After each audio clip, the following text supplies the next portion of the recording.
people in the non-Islamic world, they usually are looking at it in a very selfish way. They're talking about danger to them. Islam was dangerous way before any terrorist attack happened here in the West. The cost of Islam and religion in general, it's not a suicide bomb here and a terrorist attack over there. When you say dangerous, you have to add up all the costs that religions cause that are much more subtle, much less newsworthy, much less interesting, that a lot of people suffer every day in the Islamic world without us noticing.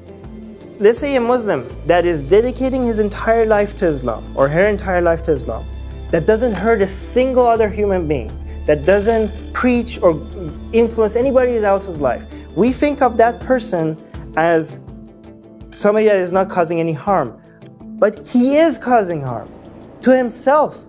He has wasted his life to a lie. The Muslims that are peaceful are not, or moderate, they're not peaceful or moderate because they have a reformed version of Islam. They're ignoring Islam. They are abandoning Islam. They are Muslim by name, they're not practicing Islam. They're not practicing a reform. They are nice. These are people that are nicer than their own religion. The only way to reform Islam is to get rid of Islam. Because any other concept of reform other than the abandonment of Islam involves believing in things without evidence. Historical versions of reform in Islam never denied the Quran as the direct word of God, never denied that Muhammad was an infallible role model. These new Western reform versions of Islam is something that is never going to happen, and it's actually dangerous because it's suggesting to the West that there is a version of Islam that is not going to harm you. So it's just a politically correct solution that is never going to fly, and is taking our attention away from the actual movement that is growing, that it does have a chance. That is the ex-Muslim movement. The reform movement is very condescending because it's suggesting that the people living in the Islamic world are too dumb and too stupid to understand that there is no God. So these dumb people, let's just hope that they believe in a version of Islam that is not going to harm us, because it's too soon for us to even introduce secularism and atheism. But guess what? Secularism and atheism existed in these countries way before United States was even a country. The first two people that I talked about atheism in Iran, in my university, became skeptical about their religion within weeks. There's much higher chance of people abandoning their religion once you show them what their religion stands for. It's easier for me to make an argument that, hey, where's an evidence for God? Than to go make a gymnastic argument, hey, maybe this verse that tells you that you could beat your wife, maybe it doesn't mean you can beat your wife. Try making that argument, because it plainly says in black and white that you can beat your wife, that you should beat your wife, and there's a lot of hadith that supports what it actually means. So you have to really think that these people are crazy for you to be able to sell that argument.